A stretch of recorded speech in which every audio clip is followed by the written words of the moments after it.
बिस्मिल्लाहिर्रहमानिर्रहीम अस्सलाम वालेकुम। आप मेरा यूट्यूब चैनल देख रहे हैं, welcome to my YouTube channel. आज हमने एफआई एक्ट 1974 का जो सेकंड पार्ट था, सेक्शन नंबर 6 से 10 तक, वो हमने करने हैं। तो मैंने आपको बताया था कि एफआई एक्ट आज इंशाल्लाह ताला हमारा कंप्लीट हो जाएगा। तो आज मैंने कंप्लीट इसको लिख दिया, आप इसको पढ़ेंगे तो इंशाल्लाह ताला आपका कंप्लीट हो जाएगा। और आपको पता है कि जब हमारा कोई भी जो भी हमारा टॉपिक है उसको कंप्लीट हम करते हैं तो उसका मैं अलाइड मटेरियल भी आपके साथ शेयर कर देता हूँ। तो आज मैंने एफआई एक्ट के हवाले से आपके सारे जितने भी क्वेश्चन पास्ट पेपर में आ चुके हैं और जो बन सकते हैं सारे के सारे क्वेश्चन, आपका अलाइड मटेरियल भी मैंने इसका लिख दिया। आपको जैसे ये नोट्स मिलेंगे तो इंशाल्लाह ताला आप इसको पढ़ेंगे, सिर्फ 1 घंटा आपका लगेगा, जो आपके 15 नंबर इंशाल्लाह ताला कंप्लीट हो जाएंगे। तो सबसे पहला जो क्वेश्चन आपने याद करना होता है एफआई एक्ट 1974 का, आपने ये याद करना होता है उसके कितने सेक्शन हैं और कौन सा सेक्शन किसके मुतल्लिक है। उसके वजह से मैंने एक लाइन लिखी है, इस लाइन को आपने याद करना है। सबसे पहले ये लाइन सुन लें, that defining CSP amended delegation indemnity power rules of repeal. अब ये आपके 10 के 10 सेक्शन हैं। तो पहला सेक्शन आपको पता है टाइटल के वाले से होता है। तो दा का जो टी है, T for title, defining for definition. आपको पता है कि दूसरा सेक्शन हमारा डेफिनेशन के वाले से है। उसके बाद सीएसपी, क्यों पता है आपको, सीएसएस वाला जो ऑफिसर होता है, ठीक है। CSP, C for constituency. तो आपको पता चला कॉन्स्टिट्यूशन जो है ना, एफआई जो ना फेडरल इन्वेस्टिगेशन एजेंसी की कॉन्स्टिट्यूशन जो हुई है वो सेक्शन 3 के थ्रू हुई थी। एस फॉर सुपरिटेंडेंट, तो सुपरिटेंडेंसी जो है ना वो जो आपका सेक्शन 4 होता है। P for power of members, तो पावर फॉर मेंबर जो है ना वो हमारा सेक्शन 5 था, तो ये हमारा सेक्शन 5 हो गया। उसके बाद अमेंडमेंट आपको सेक्शन 6 में आनी है। उसके बाद डेलीगेशन, तो आपका डेलीगेशन ऑफ पावर आपका जो है ना सेक्शन नंबर 7 में आता है। इंडेमनिटी आपका क्या है जी, आपके सेक्शन नंबर 8 में आता है। उसके बाद पावर रूल्स आपके जो होते हैं वो 9 में आते हैं। और एंड पे आता है रिपील, तो 10वां आपका सेक्शन जो होता है वो रिपील का होता है। तो यूँ आपने ये सिर्फ लाइन याद करनी है कि एक डिफाइनिंग सीएसपी ने पावर रूल, जो रिपील के पावर रूल्स हैं उनको उसने अमेंड कर दिया था, तब्दील कर दिया था। The defining CSP mandate delegation indemnity power and rules of repeal, कि एक डिफाइनिंग सीएसपी ने डेलीगेशन ऑफ पावर का, इंडेमनिटी के पावर्स के और जो है ना रिपील के रूल्स को अमेंडमेंट कर दिया, चेंज कर दिया, ठीक है जी। The defining CSP amended delegation indemnity power and rules of repeal. तो यूँ आपके 10 के 10 सेक्शन मुकम्मल हो जाते हैं। तो आज हमने छठे सेक्शन से लेकर जो ना 10वें तक पढ़ना है। तो छठा सेक्शन ये मैं आपको थोड़ा सा इसको मोटा मोटा जो आपने समझना है वो आपको समझा देता हूँ। उसके बाद इंशाल्लाह ताला हम जो ना अभी इसके पास पेपर क्वेश्चन करते हैं तो यूँ आपको सारा क्लियर हो जाएगा। जो सेक्शन 6 है जी, power to amend the schedule. अब यहाँ पे सेक्शन 6 जो है ना, इसमें जो क्वेश्चन आपका बनता है कि जो power to amend the schedule है, जो एफआई एक्ट का शेड्यूल है, शेड्यूल से क्या मुराद है, ये मैं पहले आपको शेड्यूल पढ़ा लूँ थोड़ा सा। ये है एफआई एक्ट का शेड्यूल। शेड्यूल ये है कि कौन कौन से जराइम, कौन कौन सी दफ़ात ऐसी हैं जिसको एफआईए जो है ना फेडरल इन्वेस्टिगेशन एजेंसी जिनको डील करेगी। टोटल 117 जो है ना आपके सेक्शन हैं, जो पाकिस्तान पीनल कोड के 117 दफ़ात हैं, 117 किस्म के जराइम हैं जिनकी इन्वेस्टिगेशन कौन करेगी, एफआईए करेगी, ठीक है जी। तो ये एक ही शेड्यूल है, इस शेड्यूल के अंदर 117 किस्म के जराइम का तज़किरा किया गया है। तो जो आपका सेक्शन 6 है वो कहता है जी, जो आपकी फेडरल गवर्नमेंट है वो शेड्यूल को अमेंड कर सकती है। मतलब ये है कि जो शेड्यूल के अंदर 117 किस्म के जराइम हैं, 117 किस्म की जो है ना आपकी दफ़ात हैं, उनको निकालना, वो निकाल के फॉर एग्जांपल जो करप्शन वगैरह के जो मुकदमात हैं उनको निकाल के नैब को दे दें जी, या एफआईए इनकी तहकीकात नहीं करेगा, नैब करेगा। या एंटी करप्शन को दे दें, या एंटी करप्शन के कुछ मुकदमात पकड़ के जो है ना एफआईए को दे दें। मीन के जो आपके 117 किस्म की दफ़ात हैं, 117 किस्म के जराइम है ना, इनमें कमी बेशी जो करनी होती है ना, वो जो है ना वो फेडरल गवर्नमेंट कर सकती है, इसके शेड्यूल में अमेंडमेंट कर सकती है, तब्दीली कर सकती है, ठीक है जी। उसके बाद सेक्शन नंबर 7 है जी, डेलीगेशन ऑफ पावर। डेलीगेट, अपनी पावर किसी को दे देना, डेलीगेट कर देना। तो डायरेक्टर जनरल है ना, जो डीजी है, अपनी पावर अपने किसी स्पेसिफाइड पर्सन को डेलीगेट कर सकता है, वो उसकी पावर को यूज़ कर सकता है। और यहाँ पे क्वेश्चन ये बनता है कि जो अपनी पावर्स हैं वो सिर्फ अपने एफआईए के ही किसी ऑफिसर को दे सकता है। ऐसा नहीं है कि वो हज पे जा रहा है या वो उम्रे पे जा रहा है तो कह रहा है मेरे से पीछे मेरा वालिद साहब या मेरा भाई जो है ना या मेरा बेटा जो है वो डीजी के तौर पे काम करेगा। ऐसा नहीं करेगा। वो क्या करेगा, किसी अपने एफआईए का जो ऑफिसर होगा, इसी डिपार्टमेंट का जो बंदा होगा, उसी को ही सिर्फ डेलीगेट कर सकेगा पावर्स, ठीक है जी। सेक्शन नंबर 8 है जी, इंडेमनिटी। इंडेमनिटी यानी बरियो जिम्मा। मीन्स के जो हमारे एफआईए के ऑफिसर हैं वो किसी भी मुकदमे की पैरवी कर रहे हैं, उस मुकदमे की पैरवी करते हुए जो जो भी वो काम करेंगे, फॉर एग्जांपल जा रहे हैं, जाते हुए एक्सीडेंट हो गया, वो गाड़ी ख़राब हो गई या गाड़ी गुम हो गई या किसी बंदे का नुकसान हो गया, तो वो सारी चीज़ें जो है ना वो बरियो ज़िम्मा है, जो ऑफिसर है वो बरियो ज़िम्मा है। ऐसा नहीं है कि उसको उसको कहें जनाब आप बंदा पकड़ने गए थे, बंदा पकड़ा नहीं गया, वो जो पेट्रोल ज़ाया है उसके पैसे दें, या जो गाड़ी चोरी हो गई है वो आप पैसे दें, या जो है ना किसी बंदे का नुकसान हो गया है, तो इस तरह जो है ना जो इंडेमनिटी है वो बरी ज़िम्मा होंगे जो ऑफिसर्स होंगे। ठीक है जी। जो सेक्शन नंबर 9 है, सेक्शन नंबर 9 है मेक पावर रूल। जो सेक्शन नंबर 9 है ये कहता है जी जो फेडरल गवर्नमेंट है वो ऑफिशियल गजट के थ्रू रूल्स बना सकती है। कौन कौन से रूल्स बना सकती है? पहला रूल ये बना सकती है कि डीजी जो है ना, डीजी डायरेक्टर जनरल, उसकी सर्विस स्ट्रक्चर के वाले से रूल्स बना सकती है कि डीजी की जो है ना क्वालिफिकेशन क्या होनी चाहिए, डीजी कितने अरसे के लिए आ सकता है, डीजी की कौन कौन से इख्तियारात होंगे, वो इसके लिए रूल्स बना सकते हैं। उसके बाद जो ना जो मेंबर्स हैं, जो एजेंसी के मेंबर्स हैं एफआईए में, दूसरे जो ऑफिसर्स हैं, उनके वाले से रूल्स बना सकते हैं कि उनके पावर कौन कौन से होंगे। उसके बाद जो है ना नेचर ऑफ असिस्टेंस के वाले से रूल्स बना सकते हैं कि जो जो आप एफ आई ए ना, फॉर एग्जांपल एफ आई ए को पंजाब में या के पी के या सिंध में किसी दूसरे प्रोविंस में जाके कोई कार्रवाई करनी है, तो वहाँ की जो मुतलका पुलिस है उसके साथ असिस्टेंस, उसके साथ किस तरह आपस में मिलकर वो काम करेंगे, उसके बाद रूल्स बना सकते हैं। उसके बाद जी ये जो रूल है वो फेडरल गवर्नमेंट जो बना के देगी एफआईए को, वो रूल ये भी बना सकते हैं कि जो जैसे आईजी पुलिस होता है ना, आईजी पुलिस के पास ये इख्तियारात होते हैं कि अपने किसी ऑफिसर्स को जो है ना उनकी मोटिवेशन के लिए रिवार्ड वगैरह दे सकता है, किसी या किसी बंदे को जो मोस्ट जो है ना वांटेड बंदे होते हैं, जो जो जराइम पेशा लोग होते हैं, उनके सर की कीमत लगा देता है कभी कभार आईजी पुलिस के। जो एफआईए जो जना इंस्पेक्टर या जो भी पुलिस वाला इस बंदे को पकड़ के लाएगा, मैं उसको 50,000 रुपया इनाम दूंगा। इस तरह के जो रिवार्ड्स के वाले थे जो जो है ना ये भी रूल्स वगैरह बनाए जा सकते हैं। ये आपके मेक पावर रूल्स हैं।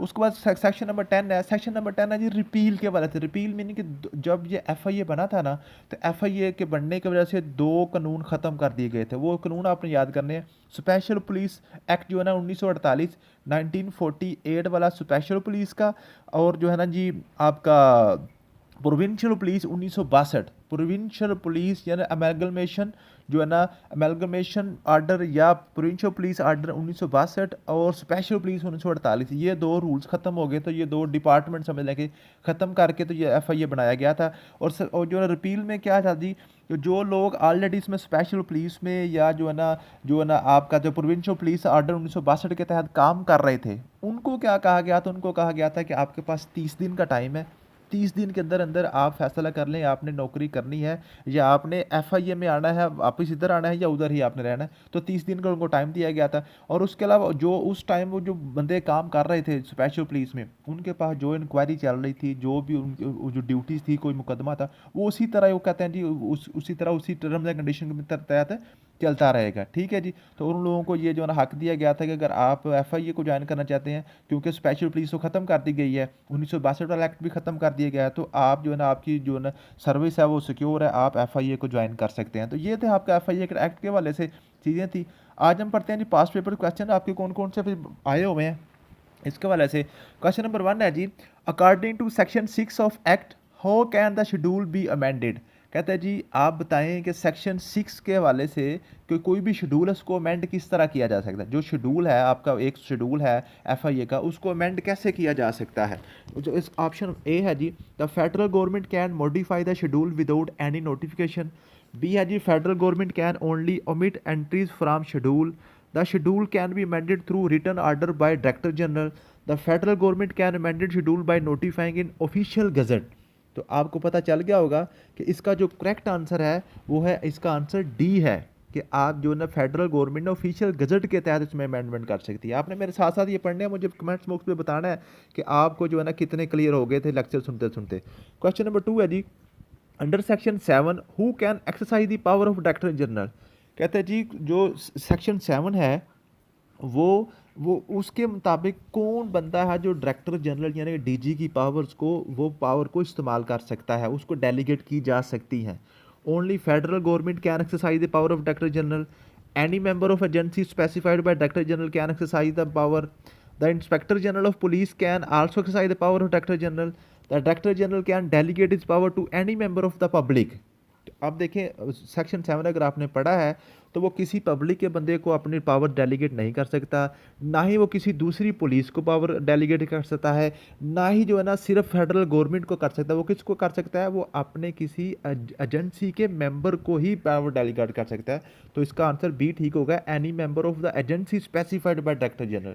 क्वेश्चन नंबर 3 है जी, according to section 8 what protection is provided to persons acting in good faith under this act. कहते जी सेक्शन 8 ने कौन सी प्रोटेक्शन प्रोवाइड की है उन लोगों को जो एजेंसी में काम कर रहे हैं। No suit can be filed against any member of agency under any circumstances, the federal government and member of agency are immune to any legal action, no legal proceeding can be initiated against the federal government of any reason, person acting in good faith are protected from any legal action under this act। अब इसमें क्या है जी, इसमें जी मैंने आपको बताया था section 8 क्या कहता है जी, उनके खिलाफ जो लोग अच्छी नीयत के साथ काम कर रहे हैं एफआईए में, तो काम करते करते कोई काम खराब हो जाता है, कोई नुकसान हो जाता है, तो उनके खिलाफ किसी किस्म का कोई मुकदमा नहीं बन सकता। ठीक है जी, तो क्या है जी, no suit can be filed, कोई किसी किस्म का केस जो है ना उनके खिलाफ नहीं बन सकता एजेंसी के मेंबर के खिलाफ। ए वाला इसका ऑप्शन करेक्ट था। क्वेश्चन नंबर 4 है, section 9 grants the power to make rules for carrying out the purpose of act 2। कहते हैं जो सेक्शन 9 है जो जो जो उनको पावर रूल्स बनाने की जो ना उसको पावर देता है, रूल्स बनाने की पावर उनको देता है, वो क्या है जी, director general of agency, provincial investigation agency, federal government through notification the official gazette, the inspector general of police. कहते हैं जी सेक्शन 9 किसको पावर देता है कि वो जो है ना एजेंसी के हवाले से रूल्स को जनरेट कर सके, रूल को बना सके। तो आपको पता है किसको, federal government through notification official gazette. ठीक है जी, सी वाला ऑप्शन ठीक था। क्वेश्चन नंबर 5 है, what can be a possible subject matter covered by the rules made under section 9। What can be a possible subject matter covered by the rules made under section 9। कहते हैं जी section 9 के तहत कौन से rules बनाए जा सकते हैं। The rules may provide the rewards to Director General and member of the agency. The rules can specify the qualification required to become member of the agency. The rules may lay out a guideline for conduct of inquiries and investigation by the agency. The rules can only deal with the terms and condition of services of the Director General।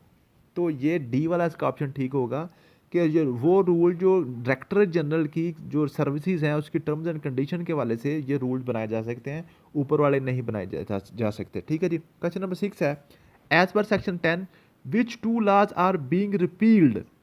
उसने कहा था जी section 10 के तहत कौन कौन से rule को repeal किया गया था। आपको पता है पुलिस एक्ट 1948 और police act 1862, special police act 1948 और प्रोविंशियल पुलिस जो ना अमेगलमेशन था वो 1962 वाला था। इसमें देखें कहाँ पे है, पहले में कह रहा है 1861 और 1948, तो ये जो है ना ये तो गलत होगा। क्वेश्चन बी देखें जी, इसमें 1948 और 1962 ये देखें ये दोनों आ गए। ठीक है जी, समझ आ गई है, क्लियर होगी बात। उसके बाद क्वेश्चन नंबर 7 है, what happened to the pending inquiries और investigation with the special police after the repeal of said ordinance. कहते हैं जी जो जो स्पेशल पुलिस में जो लोग इंक्वायरीज वगैरह का चल रही थी, जो इन्वेस्टिगेशन चल रही थी, अब उनका क्या बनेगा। They will be terminated immediately upon repeal, क्या वो ख़त्म कर दी जाएंगी। They will be transfer to federal government for further investigation, या फेडरल गवर्नमेंट को दे दी जाएंगी। They will continue to be conducted by agency. They will be transfer to provincial investigation agency. तो अब इनका क्या किया जाएगा, इसका ऑप्शन सी आपको पता होगा, they will continue to be conducted by agency, वो एजेंसी के थ्रू भी उनको कंटिन्यू किया जाएगा। क्वेश्चन नंबर 8 है जी, according to section 10 what is the status of specified person after the repeal of said order. कहते हैं जी ये जो ऑर्डर है आपका एफआई एक्ट आ गया, इसके बाद स्पेसिफाइड जो पर्सन है जो आपके स्पेशल पुलिस में काम कर रहे हैं, अब उनका क्या बनेगा। They will be appointed to agency with the same terms and condition. They will be transfer to federal police. They will be entitled the same terms and conditions in the agency as before. They will lose their job and need to reapply to the agency। अब इसमें देखिए मैंने आपको क्या बताया था, इसमें कौन सा होगा, इसमें ऑप्शन आपको पता है सी वाला ठीक होगा। They will be entitle the same terms and condition in the agency as before, जिस तरह पहले उनके पास टर्म्स एंड कंडीशन थी वही टर्म्स एंड कंडीशन में इनको जो ना यहाँ पे भर्ती कर लिया जाएगा। Under section 10 what can federal government to do regarding the specified person. Federal government जो है वो स्पेसिफिक पर्सन के साथ क्या कर सकती है, the federal government can dismiss them from service without notice, the federal government can direct them to work in the provincial police, the federal government can appoint them to agency based on their willingness to serve, the federal government can ignore them and not take any action। तो आपको पता है इसका option C correct है कि जो federal government है उनकी विलिंगनेस पे उनको एफआईए में भर्ती होने की वो उनको सर्विस करने के उनको इजाज़त देगी, उनको अपॉइंट करेगी। क्वेश्चन नंबर 10 है, as per section 10 what happen to the terms and condition of the specified person. कहता है जी जो स्पेसिफाइड पर्सन या जो स्पेशल पुलिस से आ रहे हैं उनकी टर्म्स एंड कंडीशंस कौन सी होगी। The specified person will lose all benefits, ये तो नहीं होगा। The specified person will continue to receive the same terms and condition after the repeal. The terms and condition of the specified person will be decided by provincial government. The specified person will be reevaluated and assign new terms and condition after repeal. आपको पता है इसका correct answer जो है ना वो B है। उनके जो सेम जो पिछली ही टर्म्स एंड कंडीशन है उसी के मुताबिक उनको नेक्स्ट भी काम करने का मौका दिया जाएगा। तो ये आज के आपके पास पेपर क्वेश्चन थे। उसके बाद ये आपके पास नीचे लाइट मटेरियल एमसीक्यू डाटा, ये सारे का सारा डाटा आपके पास मौजूद है। ठीक है, इसको आप पढ़िएगा, सिर्फ 1 घंटा आपका लगेगा। इंशाल्लाह ताला आपका जो है ना एफआई एक्ट के वजह से कोई भी क्वेश्चन आपका जो है ना वो रह नहीं जाएगा। इसको आप अच्छे तरीके से पढ़ें और ऊपर वाली लाइन जो है ना उसको आपने अच्छे तरीके से गौर से याद कर लेना। द डिफाइनिंग CSP, टी से टाइटल, डी से डेफिनेशन, सी से कॉन्स्टिट्यूशन, एफआईए को जो कॉन्स्टिट्यूट किया गया था, एस फॉर सुपरिटेंडेंट और P for power of members, amendments, delegation और इंडेमनिटी और उसके बाद पावर टू मेक रूल्स और उसके बाद उसके एंड पे आ गया आपका रिपील। तो ये आपके 10 के 10 सेक्शन पूरे हो जाते हैं और आपका शेड्यूल भी पूरा हो गया है। तो आपने इसको अच्छे तरीके से याद कर लेना, इंशाल्लाह ताला आपका कोई भी क्वेश्चन इसमें से बाहर नहीं आएगा। थैंक यू सो मच, अल्लाह हाफिज़।